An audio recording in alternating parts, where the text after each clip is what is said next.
21st century is where everything changes, and Torchwood is celebrating its 15th birthday. Welcome back to another Big Finish audio drama review.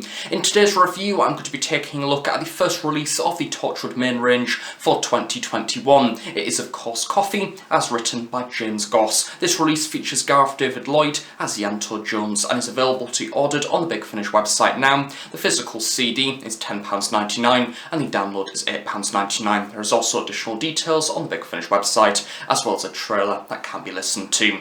Now, for those of you that have seen my previous Big Finish review of Masterful, of course the 50th anniversary of the Master, you will know that I've been away from reviewing Big Finish now for over a month because I've had university coursework and exams to deal with, and it has been absolutely dreadful. I've not listened to any Big Finish, and I must admit, one of the series that I have missed the most is the Torchwood main range. Even though I only started reviewing it, I do believe, in the back end of 2019. It is a series that very quickly has developed a place in my heart. I just absolutely love how each individual release is standalone and you kind of go into each adventure not particularly knowing what to expect, because the covers and the titles don't really give away much. I think that this episode is a perfect example of that. Of course, we have a story entitled Coffee, and what could that possibly mean? Well, we have an episode that is very much focused around coffee, as it is set within a cafe within Cardiff Bay known as Bapps, and basically we have Ianto Jones turning up on a number of occasions, and a whole story is centred around this cafe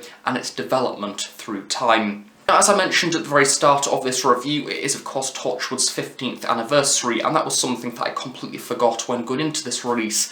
And as a result, yes, there is a number of references to Torchwood on TV, so if you are a fan of the early era of Torchwood, I most certainly recommend this release, in particular if you are a fan of Yanto, because this release is basically an entire tour of Yanto's life and involvement with Torchwood, in particular when he moves to Cardiff after the events in London, Canary Wharf and Torchwood 1. It kind of gives you an overall guide to his era within the TV show, with references to series 1, 2, as well as Children of Earth. So firstly, starting off, let's take a look at the production credits on the Big Finish website. As always, loads of talented people are working on this release. The senior producer is David Richardson, the cover artist is Lee Binding, the director is Scott Handcock with music created by Blair Moat, the producer is James Goss, the script editor is Tim Foley, and the episode has been written by James Goss with the executive producers being Nicholas Briggs and Jason Haig-Ellery.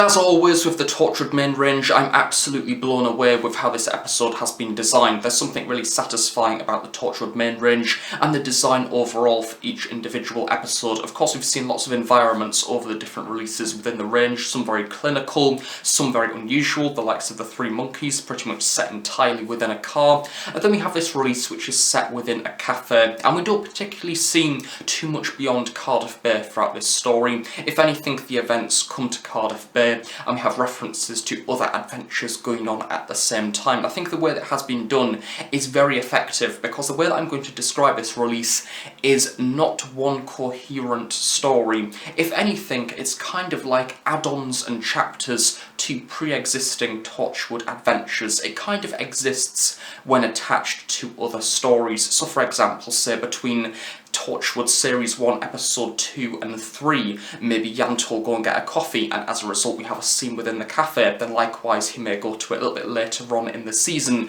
and we kind of see all of these scenes trimmed together into one CD story, which to me doesn't particularly sound too appealing. However, the way that it has been written basically creates one big story with these characters that is kind of going on at the same time as Torchwood Series 1, 2 and 3, and it progresses over time, and as a result we have some really lovely natural character development taking place throughout the bulk of the story's runtime. I must admit, if somebody described the story to me like that without listening to the episode, I would instantly think, well, it's not going to be a full story and it's going to be a little bit clunky. However, if anything, this story is the exact opposite of that. It flows very naturally and it is really satisfying to watch the events unfold.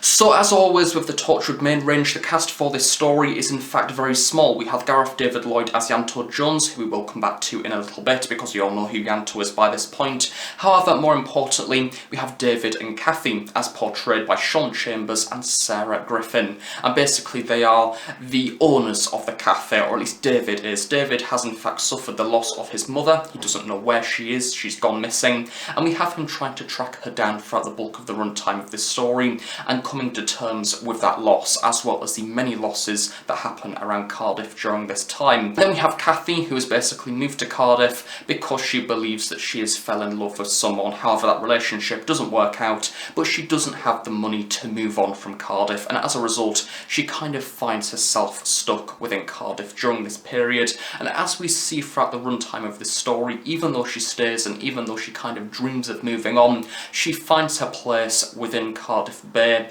and kind of all of the pieces start to come together. We have a really lovely cohesion throughout this story because we have Yanto moving to Cardiff in order to get the job at Torchwood in Cardiff, moving away from Torchwood 1. Then you have Kathy, who's came to Cardiff expecting something and then that inevitably falling apart.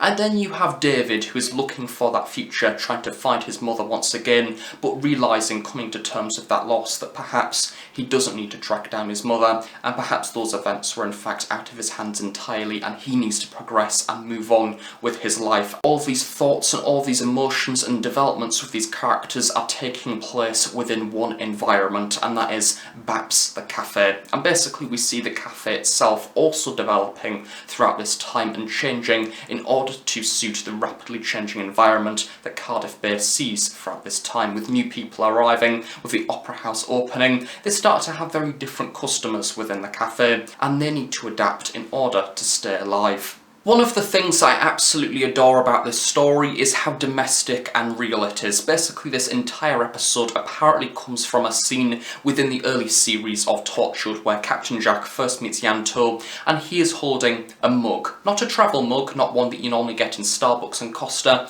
but a normal mug that you would get in a house, or a cafe that normally supplies builder's tea, and it's kind of very personal because everything is on proper plates within proper cups, and this entire story is dedicated to that. What happens if all these events, these aliens coming to Earth, Torchwood needing to defeat and deal with these aliens, what happens at the same time when the workday is finished, everybody goes home, and Yanto wants a cup of coffee, so he decides to go to Bapps Cafe, and as a result, we get to see him coming from a rather positive day at work, a rather negative day at work, and him dealing with those emotions while simultaneously trying to hide the fact that he is indeed working for a secret undercover organisation, which, the fact that it is Cardiff, there's a pterodactyl in the sky, aliens are everywhere. If anything, Torchwood is anything but a secret organisation, and we see Torchwood through their eyes because they are everyday people, and we get to see the invasions happening from their perspective. For example, the children in the Children of Earth, we get to see them having a phone call saying that relatives that they know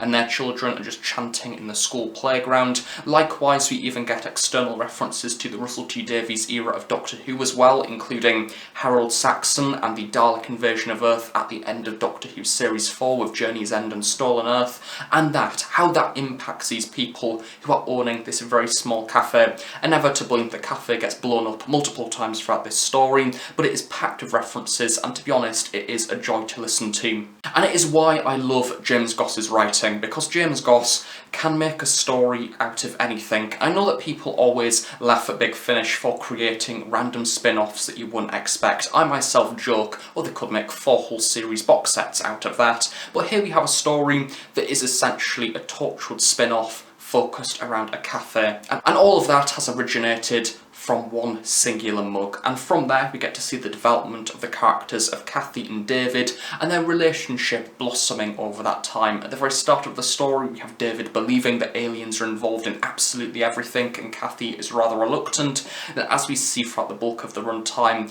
both of them start to realise, yes, this is very much a reality, and the aliens hit very close to home, and as a result, because Yanto is working for this secret organisation and he can just save the day because they have weapons and everything everything to defeat the aliens. He's meant to be keeping Cardiff safe, as he boldly states at the very start of the story. But as we see, sometimes that doesn't happen. Sometimes Bapps' cafe gets blown up, and as a result the relationship that they have is a rather shaky one. It's one that is trembling towards the later half of the story. There is still that very natural bond between them because they've been thrown together in a rather difficult environment with a world that is constantly facing invasion from people up there. And of course, briefly talking about Ianto Jones as well, of course a member of Torchwood who we all know by this point. However, because this episode is set throughout a period of time, we get something that is a little bit different to usual Torchwood stories, because we have the early version of Yanto all the way through to his very end in the Children of Earth, and as a result, Gareth David Lloyd really shows off the development of Yanto as a character, because a lot of things do happen between the very first story that we see him within and his end within the Children of Earth, and this episode reflects that. For example, one of the brilliant things about this story is it starts off with a rather thick Welsh accent. However, as we progress throughout the story, the Welsh accent starts to get toned down, which is something that we apparently also get to see on screen. I must admit, that has never actually stood out to me before, because I've not really watched Torchwood all the way through to the very end in quick succession. However, it's great to see that that has been linked into this story, and at the end of the day it also shows Gareth David Lloyd's fundamental understanding with this character. He has written for Torchwood before on multiple different occasions across the different ranges. He has an understanding of Yanto as a person, his beliefs, and what he's going through, and I feel like this story is a good example of that, because we get to see him reacting to many different events across the span of the series overall. So if you are a fan of TV Torchwood, as I say, this episode is very much for you. I highly recommend it, and it's kind of a 15th anniversary special, but on a smaller scale and from an outsider's perspective, and I really like that. It's kind of a 15th anniversary special without going too over the top, but still celebrating the events of the series overall. And of course, if you're a fan of Yanto, this one's very good. I really enjoyed it. I think that Ianto Jones is a very gripping protagonist, but equally I think that Kathy and David are very great, bulked out, realistic characters as well, that have their own flaws, emotions and challenges in life. So yes, that is that. That is Torchwood Coffee, as written by James Goss. A thoroughly enjoyable release, and to be honest, it kicks off the Torchwood main range for 2021 to a very strong start. So the February 2021 release is of course Taxi, featuring Toshiko, which I'm very much looking forward to that one. I'm curious to see if the 15th anniversary references continue into that release as well. So as always, thank you very much for watching this review. I really hope you have enjoyed it. Do of course stay tuned on the Productions for brand new Doctor Who content each and every week. Of course, on that note, I shall see you all next time. Bye for now.